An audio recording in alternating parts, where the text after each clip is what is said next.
विकास गुप्ता संध्यांशी न्यूरोपंचकर्मा से आप लोगों का स्वागत करता हूँ। आज की हमारी चर्चा का विषय है सोरियासिस। सोरियासिस एक ऑटो इम्यून डिसऑर्डर है। ये बीमारी जिसके बारे में कहा जाता है कि एक ऐसी बीमारी है जिसका आदि और अंत किसी को नहीं पता। कहने का मतलब ये किस रीजन से पैदा होती है ये किसी को नहीं पता, और कैसे इसका ट्रीटमेंट होगा इसके बारे में भी किसी को नहीं पता। ऐसा मॉडर्न साइंस में है। परंतु जब आयुर्वेदिक दृष्टिकोण पे आप आते हो, जब आयुर्वेदिक क्लासिक्स को आप टच करते हो, तो इन बीमारियों के बारे में जिसको कुष्ठ रोग कहा गया, ऐसे कुष्ठ रोगों को आयुर्वेद में क्या कहा गया कि जब वात पित्त कफ तीनों ही दोष डिस्टर्ब हो जाते हैं, यानी सन्निपात स्थिति, शरीर की रोग प्रतिरोधक क्षमता कम हो जाती है, शरीर की धात्वा अग्नि कमजोर हो जाती है, तब शरीर के अंदर सोरियासिस की उत्पत्ति होती है। सोरियासिस क्या लक्षण होते हैं इसके? लक्षणों के बारे में जानते हैं। ऐसे पेशेंट्स जिनके ऊपर दांत हो जाए, उस दांत के अंदर कभी खुजली और कभी जलन, ये दो प्रकार होते हैं। जिसमें स्किन निकलती है सिल्वर कलर की, स्केली स्किन से निकलती है, सोरियासिस का एक प्रकार। रेडनेस हो जाती है, उभरा हुआ चकत्ता जैसा रहता है, चौड़े चौड़े मोटे जैसे हो जाते हैं, जिसके अंदर बर्निंग सेंसेशन, रेडनेस होती है, ये भी सोरियासिस का एक प्रकार है। आयुर्वेदिक दृष्टिकोण से देखा जाए तो सोरियासिस के दो समय होते हैं जब ये फैलता है। गर्मी के मौसम में जो होता सोरियासिस, उसके अंदर जलन होना, उसके अलावा लाल हो जाना, सर्दी के मौसम में खुजली होना और स्किन का पील करके, यानी जैसे पतली परत जैसी निकल जाती, ऐसी परतें निकलना, ये होते हैं हमारे सोरियासिस के आयुर्वेदिक दृष्टिकोण से दो प्रकार। अब जब हमें सोरियासिस हो गया किसी पेशेंट को, पहली बार ये बीमारी किसी क्रीम से, किसी स्टेरॉइड से या किसी केमिकल ड्रग से कुछ देर के लिए, कुछ मिनटों के लिए, कुछ घंटों के लिए, कुछ दिनों के लिए शांत तो की जा सकती है, परंतु इसका उपचार नहीं किया जा सकता। यानी मॉडर्न साइंस में सोरियासिस एक मैनेजेबल बीमारी है, ट्रीटेबल बीमारी नहीं है। ट्रीटेबल का मतलब जो दोबारा इसकी उत्पत्ति ना हो। अब इसी के ऊपर जब आयुर्वेदिक दृष्टिकोण की चर्चा हम करते हैं तो उसके अंदर क्या बताया गया? शुद्धि, प्यूरिफिकेशन, डिटॉक्सिफिकेशन, यानी हमारे शरीर में जो वात पित्त और कफ, इन तीनों दोषों के अंदर जो डिस्टर्बेंस है, जो शमन औषधि से, शमन औषधि मीन्स मेडिसिन खाई, कुछ देर के लिए शांत हुआ फिर उभरा, कुछ देर के लिए शांत हुआ फिर उभरा, ऐसी स्थिति में शोधन प्रक्रिया ही इसके अंदर साध्यता है। यानी कि अगर इचिंग ज्यादा है तो बबल उसकी चिकित्सा है, बर्निंग ज्यादा है तो विरेचन उसकी चिकित्सा है, बहुत मोटी स्किन स्केल है तो ब्लड लेटिंग, लीच, जरापुका उसकी चिकित्सा है। बिल्कुल सही आपने समझा। मैं बात कर रहा हूं पंचकर्म की।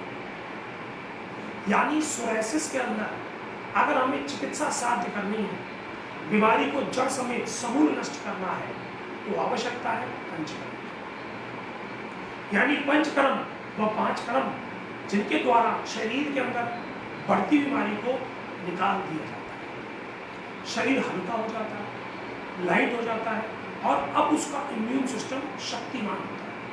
उसी प्रकार समझिए, या तो आपके शरीर में कचरा भरा रहे या सामर्थ्यवान चीज बनी।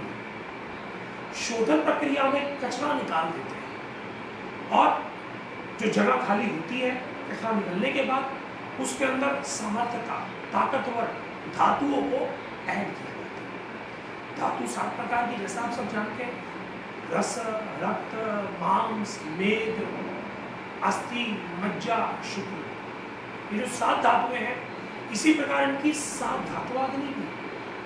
वैसे तो 13 अग्नियां होती है, लेकिन इन धातुआग्नि को ठीक करने के लिए जरूरी है कि सबसे पहले इनसे जो लोड है, जो भारीपन है, जो टॉक्सिन इकट्ठा है, उनको हम निकालें, जिन्हें आयुर्वेद में स्रोतो अवरोध भी कहते हैं। यानी जब स्रोतस में अवरोध हो जाता है, रुकावट हो जाती है, तब ये जो धातु है इनके पास पनपने के लिए पर्याप्त उत्तम या फिर गंदा बनेगा। निर्भय किस पे करता है? आपकी आंतों पर, आपके पेट पर, आपके लिवर पर, जिसे हम कहते हैं जाठरा। अगर जाठरा अग्नि पूरे अच्छे तरीके से कार्य कर रही है, जैसा कि अभी हम चर्चा कर रहे थे जाठरा अग्नि, ये जो जाठरा अग्नि है जो लिवर में स्थापित है, अगर ये यथास्थान काम करती रहेगी तो हमारी 7 धातुअग्नि, मलाग्नि सबको क्षमता देती है। यानी जाठरा अग्नि का यथास्थान काम करना बहुत जरूरी है। उसके लिए क्या करना है? उसके लिए सबसे पहले तो ऐसा भोजन जो जाठरा अग्नि को बुझा देता है उसका त्याग पत्र करना है। जैसे फास्ट फूड, खाली पेट चाय, ब्रेड, हैंड, मट्ठी, बिस्किट, ऐसा भोजन जो प्राकृतिक नहीं है, ऐसा भोजन जो प्रॉपरली पका नहीं है, ऐसा भोजन जो मौसम के अनुसार नहीं है, या वो भोजन जो पचने में लंबा समय लेता है, जैसे उड़द की दाल, बैंगन, फूल गोभी, अचार, चना, राजमा, छोले, दही। सोरायसिस में दही को तो निषिद्ध कहा, दूध से बनी चीजों को निषिद्ध कहा, क्योंकि उसको लेने से सोरायसिस और बढ़ता है। यानी ऐसा भोजन जैसे कि जो फास्ट फूड है, नॉनवेज है या बेकरी प्रोडक्ट्स है, ऐसा भोजन आपको अपने भोजन में नहीं मिलता है। जल की मात्रा बढ़ा देनी है, खाली पेट चाय को त्याग देना है। अब बहुत से लोग कहते हैं कि जी हमारी तो आदत हो गई है चाय को पीने की। जब तक आप इस चाय को नहीं त्यागेंगे, बीमारी आपको नहीं त्यागेगी।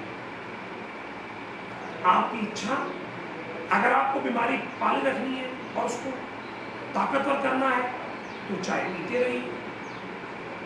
जिस प्रकार ये चटोरी जीभ आपको बीमारियां ले आती है, उसी प्रकार ये जो चाय है अपने साथ सोरायसिस, इम्यून सिस्टम का कमजोर होना, हड्डियों का कमजोर होना, लिवर का कमजोर होना, पाचक अग्नि का कमजोर होना, शुगर का बढ़ जाना, बीपी का बढ़ जाना, ये सब प्रक्रिया लेके आता है।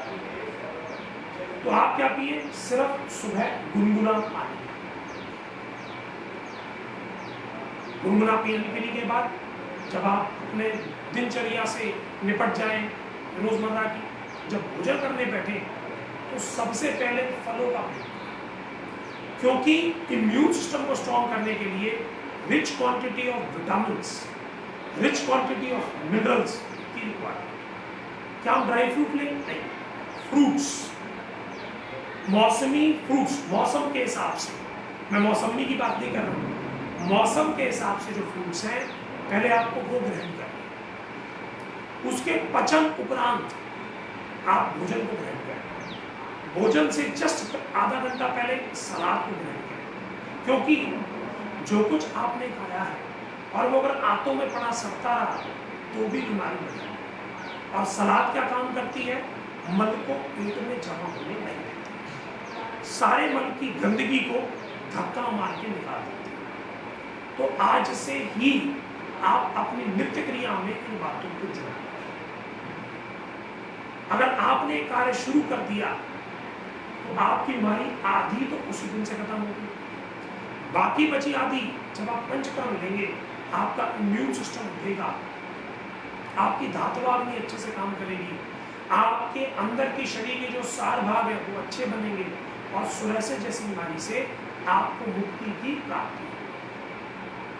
वमन कराने से, जैसा मैंने कहा कि हमारे शरीर से जो खुजली वाले तत्व बढ़ा हुआ कफ है निकल जाएगा, परंतु इसको करने के लिए आपको आयुर्वेदिक फिजिशियन की सलाह लेनी पड़ेगी और उन्हीं के माध्यमों अनुसार आपको चिकित्सा लेनी चाहिए। आप सब लोगों का तहे दिल से धन्यवाद। हम अगली बार फिर मिलेंगे किसी नए